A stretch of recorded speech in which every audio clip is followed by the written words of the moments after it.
Reading with your kids. Hola, ni hao, konnichiwa, assalamu alaikum, shalom, mahaba, monimuluwanji, namaste, jambo, bienvenidos. Hi, my name is Jadley, and this is the Reading with Your Kids podcast. We're coming to you from the beautiful neighborhood of Reedville in the southwest corner of Boston, Massachusetts. We are so delighted that you are joining us in our mission to help families grow closer through reading. Please be sure to subscribe to the show on the iHeartRadio app, on Spotify, Amazon Music, Apple Podcasts, Stitcher Radio, Himalaya, Ghana, wherever you find your podcast. Our guest today is Christopher Keane. He is here to celebrate The Royal Secret. It's a middle grade fantasy. It's part of the Super Dungeon series. Before we invite Christopher into the studio, we want to let you know that this episode of the Reading with Your Kids podcast is brought to you by our Lunar New Year, celebrating Lunar New Year in Asian communities. You know, my family and I had so much fun celebrating New Year's Eve and New Year's Day 2022, and we're looking forward to doing it all over again in a month to celebrate Lunar New Year on February 1st, 2022. So many people refer to Chinese New Year. It's actually more properly known as the Lunar New Year because this holiday is celebrated throughout the world, not only in China, not only in Asia, but throughout the world. Our Lunar New Year gives you a peek at how the holiday is celebrated in many different cultures and communities. We get to see kids and families from China, Thailand, Vietnam, India, and Korea, and see how they celebrate from dragon dances in China to firecrackers in India. It's a wonderful, wonderful book. It's been approved and is used by many educators in schools throughout the United States. It's also been featured on Entertainment Tonight. It's one of their recommended Lunar New Year resources. I think it's a great addition to any family library. Our Lunar New Year by Yobi Q. Join us right now from Wellington and the beautiful nation of New Zealand. Our guest today is here to talk about the latest in the Super Dungeon series. It's called The Royal Secret. Please welcome to the show, Christopher Keane. Hey, Christopher, how are you? I'm good. Thanks for having me. Hey, you're very, very welcome. We're happy to have you on. We've had a number of authors from Future House here on the show talking about Super Dungeon and other projects. Tell us about The Royal Secret, please. Well, it's the first book in a trilogy of books that I was contracted by Future House to write for the the Super Dungeon board game. It's an interesting game, but I was given all the information and all the secrets and all the little details in a big Bible, and they told me to create a series of books. And this is actually a sequel series to an original 5-book series that was a collaboration between multiple authors that worked with Future House Publishing in the past. For plot, I guess that's probably a more important thing, is that it's about a group of paladins, particularly the son of the main leader of the Order of Paladins that work inside this kingdom. And the idea is that in the recent events that the main character's father, who was the leader, passed away, and they have to elect a new leader for the order. And there's a lot of pressure being put on the main character because a lot of the people in the order want him to succeed his father as their new captain. Wow. I have to tell you, I am long past middle grade age. It's been a long time, and there was a time in my life when I was really into fantasy. I have a really hard time keeping everything together and straight in my mind. How as an author of fantasy books, I know you mentioned that you were given a Bible, but still, it must be. Do you ever get to the point where you get into a really cool groove of writing and then you finish up and you go, oh wow, no, that character's not supposed to be able to do that. I have to start over and go back to the beginning? Yeah, there have been a few situations where, say, I wanted to introduce a character or do something with a character, and my editor funnily enough, has known more about the character than I do. And they're like, no, that character can't be there. That character is a part of a different realm or world or something. And I'm just like, all right, I have to swap them for someone else. And, the events generally stay the same, but I have had to sort through characters and swap them out and make sure that it all works. It's kind of like a Band-Aid approach when you find a little flaw. Wow. And what first attracted you to writing in this genre? Middle grade fantasy. I love fantasy. It's not limited in a lot of ways. There's always foundational stuff that is, you need a few restrictions to ground yourself. But after that, it's wherever your imagination can take you. And I also like simple narratives, like the idea of like an adventure, a fetch quest, or something as simple as like an election of like a new leader, or I like children's stories because they're simple and they're short. So a lot of the times you can write just this nice tight arc of a story and have lovable characters in there, and it's almost like a bite of a world, and that's something I really enjoy. Yeah. Was it difficult for you taking somebody else's, I don't know if idea is the right word, but, being given this Bible and this kind of direction to go in, as opposed to, taking something that is completely of your own imagination? It was definitely a new experience. A lot of reading involved, a lot of, close analysis and question and answers with the creators. Luckily, it was a team effort. I think that was the part that made it the easiest, is that I was collaborating with a group of very experienced authors, much more experienced than me in a lot of ways, and they helped me along. And I guess in a way, in a sense, the idea is that the main character of my book is the youngest of his order, and so I kind of was, drawn on that personal experience of being the youngest among these authors to write this character who was learning and kind of pushing forward and trying to make a story that worked with these people. Yeah.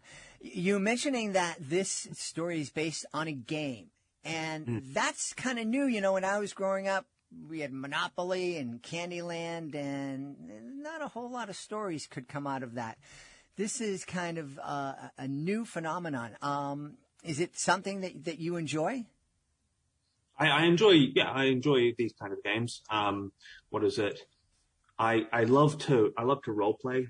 Like you're given sort of a type of character niche, and you can be like the barbarian or the wizard or the or the paladin in this case, and you essentially go along your own little story and do dungeons and level up and get like you get like cards and items and stuff like that, and that's always fun. But I've always loved role playing, and I have a role playing session that I do every Sunday at my place, and that's always fun. Yeah. One of the things we really encourage families to do, of course, is to read together, and that's the name of the podcast. And one of the things that I had a real hard time doing, it's one of the regrets, is that my son was into role-playing and a lot of video games and the fantasy, and I wasn't able to get myself and really immerse myself so that I could share that with him. What would you say to a guy like me whose kid is still in middle school and, he kind of grew up like a sports knucklehead and is like, I need to be able to touch something to understand it. How can you help that dad or that mom kind of jump more into the land of fantasy? I guess it's relating things to your own interest already. The first thing I would do is obviously encourage him to get friends who can, get involved and, do group stuff with him. But if you want to connect with him on that level, you also, I guess, admitting to yourself, there are just some things that, people are different, and it's, it's sometimes just difficult to get into things that, you don't enjoy, and that's just preference. Mm-hmm. But if you can find something, there's always a middle ground. I think I think that, if you can find something that's I guess, a midway point between your interest and their interest, then that is probably the closest you're going to get. But you can't force yourself to like something you're not going to like. Yeah, yeah. When did you realize that you really loved immersing yourself in these fantasy worlds? I guess when my father, he's like you in a way, doesn't like fantasy stuff, but he was very aware the benefits of reading to children or reading to his offspring to get them ahead, to allow them to understand how to read them, to encourage them to read themselves. And so he got me to read Harry Potter he read Harry Potter to me first, and then he got me to read the rest. And that worked, and it didn't at the same time, because I ended up thinking to myself, I might want to actually write a book. And that got me into writing. So my writing career essentially is thanks to that. Oh, wow.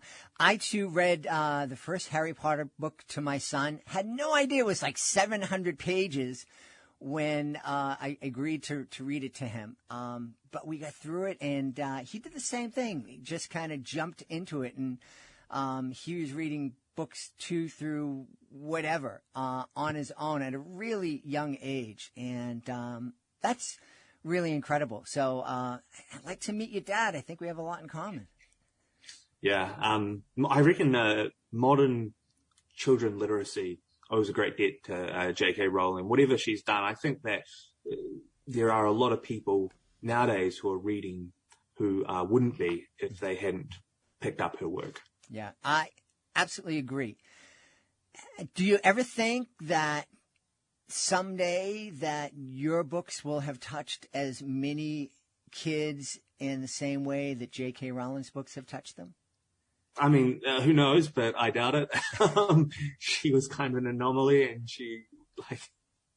I don't know. To be honest, I feel like I would rather find a niche of like a particular type of reader where I know exactly what they want and I can write to that market. Whereas it seemed J.K. Rowling kind of hit a market that just everyone was interested in, and just everyone was suddenly a nerd for her. And I don't think I could ever tap into that, but I mean, fingers crossed, who knows? Yeah. Are you getting close to identifying that niche that you're thinking of writing for? Yeah, I think so. There's always something that I kind of like taking.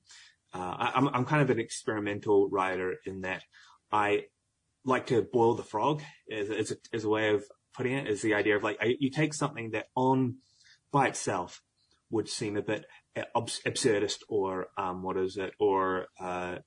bit risque or a bit strange. And the idea is that if you can, or even a bit over the top, like, oh, this is way too much.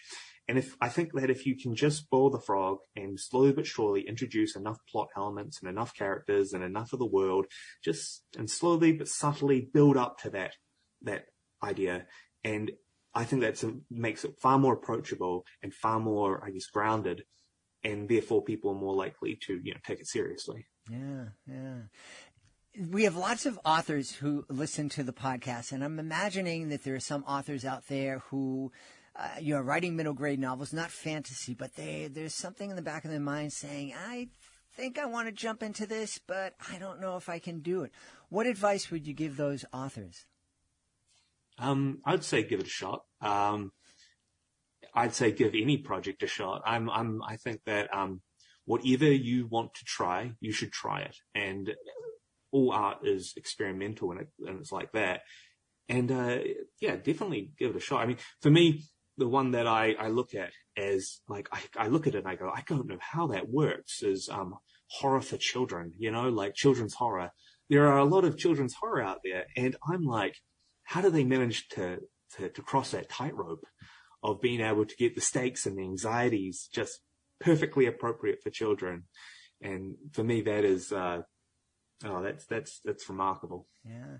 You mentioned, kind of going for it and taking that risk. I know as somebody who's been doing magic shows in schools for over 30 years, there was a lot of time, There are so many times when I went out there with an idea and presented it and, put it in my show. And there was always a part of my show, one section in my show that was the experimental section. And sometimes that was like really fun and it just hit and I'd be able to go out there and improv and it would be wonderful.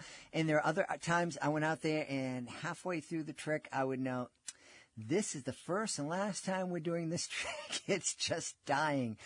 But taking that risk, it can be really hard for people. I mean, I guess that's one of the major benefits of writing in that when you're doing magic or say comedy or something like that, it's performance experimentation. You're seeing how an audience will react, and audiences are chaotic at best. You don't know what's going on in their minds, how good of a day the crowd's had or whatever. Whereas with writing, you can give it to a few people that like understand your audience, or a few editors, or even submission is an idea of like, hey, will this experiment work in the market? And a lot of times it doesn't, and you'll get mostly rejection. But some of the times they'll go, I think this might work. And when you get an editor who's willing to take on that risk with you, you build a team. And that's another thing, is that a lot of publishing is a team effort. So I'm just really glad that some of my experiments have been convincing enough to acquire people to help me with them. Yeah. So you mentioned that The Royal Secret is the first in a trilogy. Where, if you already know, is the story going in the future? Well, I kind of had a theme around these books, and the idea is that the premise of the first book is that the main character is essentially getting elected to be the captain of his order of Paladins after his father died, and there is a villain, two villains actually. They're called See No Evil and Hear No Evil, and See No Evil can transform his shape to make him look like anyone he wants, and Hear No Evil can transform his voice, and so they can essentially take the form of anyone they want. And their plan is to take over the identity of the next leader of the Paladins and corrupt the order from within. So, quite evil. Yeah. So the idea is that See No Evil and Hear No Evil take up the majority of books 1 and 2, being like the theme. It's the theme of deceit is throughout it, and different ways of lying. And the last book is the second book introduces the last villain, which is Speak No Evil, of course. The monkeys with the covering the eyes, ears, and mouth. And Speak No Evil has the ability to censor people, has the ability to change what people say, control what they say. And so all of this deceit is there to essentially create chaos. And the idea throughout the story is showing what chaos deceit can cause and the consequences of it. And I think what's interesting is that the consequences based on that deceit differs. And I always wonder, what do the main characters go through when they are faced with misinformation, and how do they distinguish it? Yeah. And I think that's a huge part of our daily life, is being thrown misinformation, and you don't know what to do with it. Yeah. So exactly. That's the idea of it. Yeah. Talk about a really timely subject. I mean, it sounds like The Royal Secret would be a really fun book to read with your kids, or co-read with your kids and talk about it. But I also think it gives families a great opportunity to sit down and just help kids, just start the conversation with kids about their need to learn how to discern what of the thousands of pieces of information they're being exposed to every single day is something that they can trust and rely on. Exactly. Yeah, definitely.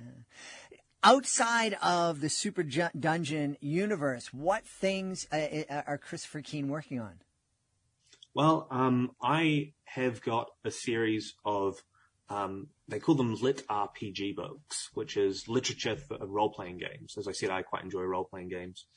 And I've gotten a series of books published, and I'm trying to get them distributed in New Zealand.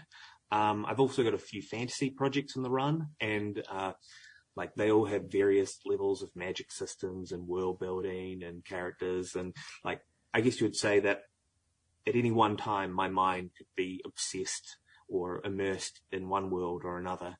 And in a way, that's like I like to think it's my career, but it's really my obsession. Tell me, one of the things when we think of fantasy lands, one of the places a lot of us envision is New Zealand. So many, fantasy films have been created there, but it's also just this beautiful, different place. Do you think that being in New Zealand is kind of feeding that fantasy engine inside of you? Oh, definitely. New Zealand is a very peaceful, calm, laid-back country.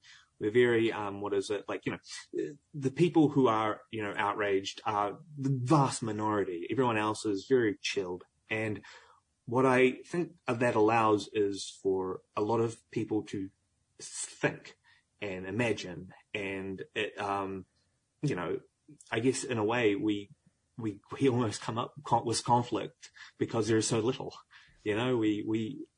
It's almost like a part of the human condition to want to deal with conflict, to want to, handle it, make life more interesting. And so, when you're in a world where there's barely any conflict, you're kind of just imagining stuff that, could be fun, yeah, or exciting, or whatever. Yeah. Well, I am really, I was really envious of New Zealand for much of the past couple of years because you all kind of dodged the big COVID nightmare that so many of us had to live through. Well, we had really good leadership.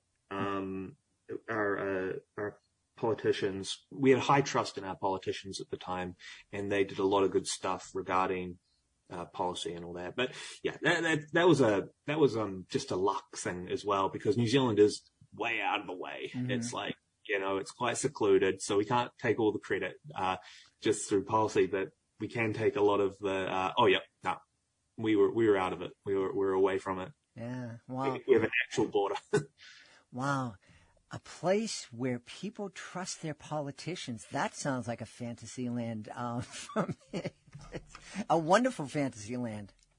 I know. It can be very handy when chaotic things happen. Yeah, absolutely. Well, I know people are going to want to know where they can go to find out more about Super Dungeon and more about the Royal Secret and also more about Christopher Keane. Oh, right. Well, my books are all on Amazon. All you have to do is type in my name and I'll pop up on Google. And I also have a blog that I need to update a bit more. I'm also on Facebook.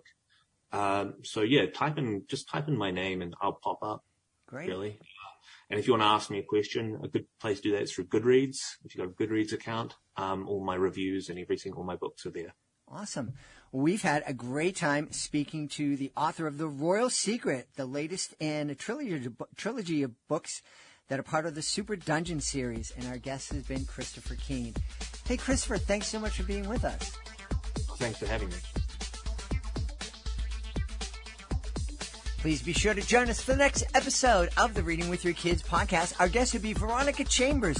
She'll be here to celebrate Call and Response, the story of Black Lives Matter. That's the next episode of the Reading with Your Kids podcast. Hey, if you are the author of a fantastic children's book, you may have been frustrated in 2021 when you discovered just how difficult it is letting the world know about your book. Well, we would love to help you.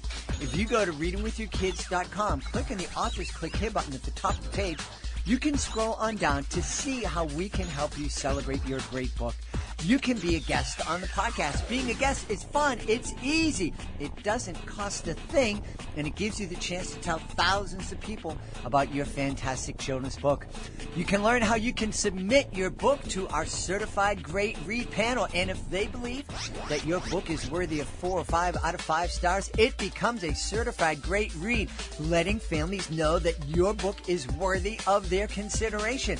And we also have an absolutely amazing and wicked effective monthly promotion program that will celebrate your book through commercials on the podcast, messages to our 65,000 plus social media followers, and have your book's cover art displayed on our nationwide network of digital pedestrian billboards. Your book will be seen by folks in Boston, Atlanta, Los Angeles, Sacramento, Albany, New York, and Toledo, Ohio. Learn all about it by going to our website, readingwithyourkids.com. Click on the Authors Click Here button and scroll on down to our various services. Want to thank the folks who made today. Well, before we thank the folks who made today's show so wonderful, I want to thank the good people of the city of New Bedford, Massachusetts. I was invited to help them celebrate the new year, and I had an absolutely wonderful time. The New Bedford Art Museum hosted my show. We had standing room only crowds, wonderful, wonderful families. It's an event that I've been a part of for decades, and I hope to continue for decades to come. So thank you, City of New Bedford, and all the folks at that event. We also want to thank our guest, Christopher Keane. Be sure to check out The Royal Secret. I want to thank our sponsor, Our Lunar New Year by Yobi Q. I want to thank my team, Alejandro Doherty, Fatima Khan, Rory Grady. I want to thank my beautiful wife for all the support she gives me. Most of all, we want to thank you. Thank you so much for taking the time to join us today. And as always, thank you so very much for taking the time to make the world a better place by reading with your kids. I'll be looking for you in the next edition of the Reading with Your Kids podcast.